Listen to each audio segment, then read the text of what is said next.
everybody. So as we know, today was a relatively important day if you are a Destiny fan or play the game at all, as we got the last Into the Light live stream that they went ahead and do. Pretty cool stuff in there, along with us finally getting our first strand waveframe in the game in the Tusk of the Boar. This is a strand waveframe and it's pretty darn good. One of only 2 waveframes that you can use in the kinetic slot, and in this video we're going to be primarily talking about it, and we'll briefly touch up on some of the Into the Light stuff, but we're primarily talking about the Tusk of the Boar, which the only thing I don't like about this waveframe is the fact that I gotta play Iron Banner for it. So I linked up with some of the homies, ran some Iron Banner earlier, and got a few with the Tusk of the Boar to go ahead and play around with. And also, let me just go ahead and quickly remind you that if you ever want to get your games and DLC for a cheaper price, make sure to hit Instant Gaming, top link in the description, along with their free monthly game giveaway. So first, let me just start off by saying this. I definitely think this is a better waveframe than the new Pacific Epitaph from the Ghost of the Deep Dungeon. That is the Stasis waveframe. If we go ahead and throw up the Tusk's perk pool, you will see that there is the main perk that people are wanting on their waveframes. It's in the 4th column. It's staring at you right in the face. It is Chain Reaction. This is the perk that makes Forbearance, or at least helps makes Forbearance so potent. There's also a few other things that makes Forbearance so good, like its origin trait, its 3rd column of options of perks. Oh, and Into the Light, you'll be able to get a Forbearance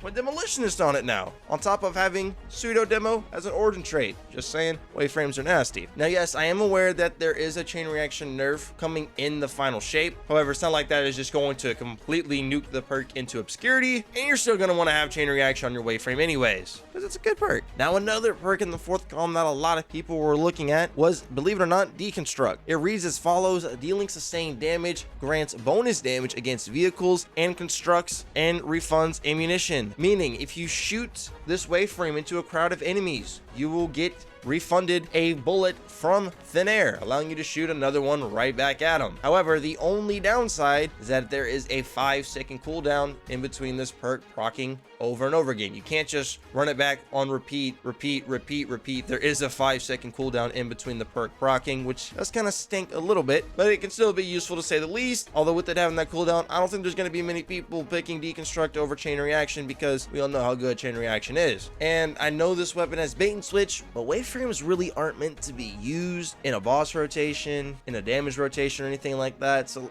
we're really not looking at bait and switch on this weapon, okay? Just being real. And if you wanted to make some threadlings along the way, there is hatchling in the 4th column, but come on, bro. Chain reaction.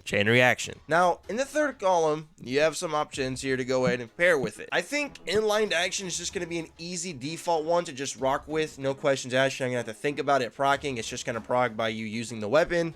Dealing damage improves reloaded speed and handling. We'll happily take that. Now, in maybe some higher end content, you could get away with using Slice, although just keep in mind that in lower end content, you're not gonna get any use out of this perk, because you're just gonna be nuking everything with your waveframe anyways. Rave Robber could be a decent niche pick. Envious Assassin, I'm not really all for Envious Assassin on the waveframe. That's just me personally. And then a fun roll that I had was Slideways and Deconstruct. Shoot the gun normally, proc Deconstruct, shoot the weapon again, slide, shoot the weapon again, and then Deconstruct is almost off cooldown to try and run it back.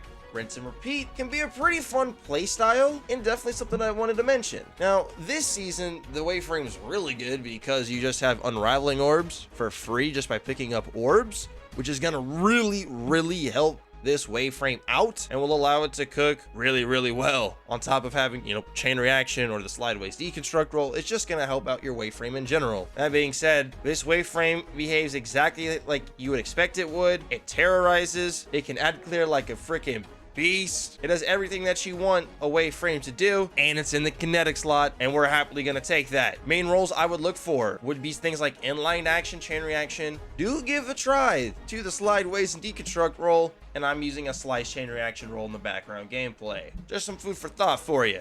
Really good weapon. If you're a PvE guy and you can suck up and play a little bit of Iron Banner, this waveframe will definitely be worth it. Source is Trust Me, bro. All right, now I do want to talk about some of the Into the Light stuff just a little bit, mainly the fact that yes, Whisper of the Worm and Outbreak Perfected are both going to be craftable, as they tweaked both the Whisper mission and 0 Hour, as they are both going to be returning with Into the Light, with Whisper returning first, aka being able to play it off rip, and then we'll get the reprised, tweaked version of 0 Hour a little bit later on. And if you're curious about some of their new looks, for Whisper of the Worm, you're going to be able to put on either Field Prep, No Distractions, or Enlightened Action, and you're still gonna keep Mulligan if you want to rock with that perk. Although, if I'm being real, I'm looking at Field Prep, because they said that you'll be able to take the reserves from 18 to 24. Might be worth playing around with. And then for the new Outbreak that you can craft, instead of Outlaw, you can choose between Rapid Hit, Rewind Rounds, and Headseeker. Honestly, I'm curious with how the Siva nanites interact with rewind rounds, kind of like how Kinetic Tremors works with rewind rounds. Maybe we'll be able to shoot this thing for a long period of time without having to reload. We shall see. And yes, both of the missions are going to retain their timer, and on the Legend difficulty, that's where the 20-minute timer is going to be at. Normal mode's going to have 40-minute timers. So yeah, the Legend version of these old school classic exotic missions look to be pretty damn fun. And then they do briefly mention the new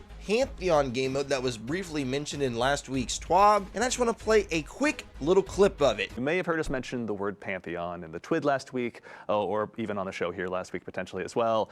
We have got a brand new raid boss gauntlet rather, starting on April 30th. Now there will be more information about this in an upcoming TWID. You'll have more details to dig into shortly, but you will have the Pantheon coming up, where you'll have an opportunity to face grueling raid bosses in a weekly challenge with escalating difficulties and rewards.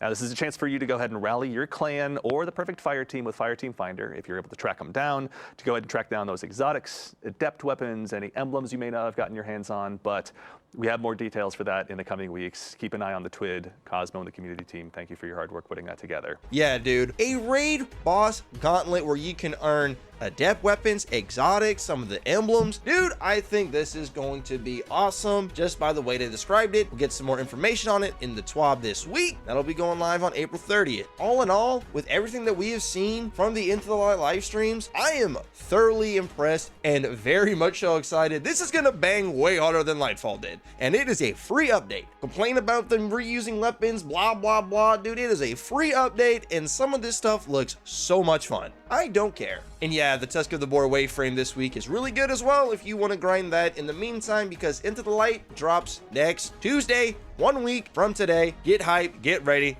it's gonna be a banger. Hope you guys enjoyed the video. Let me know your thoughts and opinions on the Tusk of the Boar down in the comments below, and or the Into the Light, now that we know a good chunk of what's coming with it. Remember to check out Instant Gaming if you ever want to get your games and DLC for a cheaper price. You guys be safe, take care, consider subscribing. We'll see your beautiful faces in the next one. Adios. Tag this guy. Tag him. I'll finish him. Tagged. Let's go. That's my streamer. Oh, we still need an orb. Give me orb, give me orb. Oh, stop turning Getting around. stasis. Oh, What fuck's is sake. it? Give me the orb, dude. I'm dying out here. Dude, give me the orb. I've ever seen it. I Give got me it. the There's no orb. fucking desync on this one. Give me the orb. Give me the orb. Don't throw it at the fucking thing. Or throw it at the thing. I picked it up. I'm stasis. Dude, give it back to him. I'm stuck. Oh my god.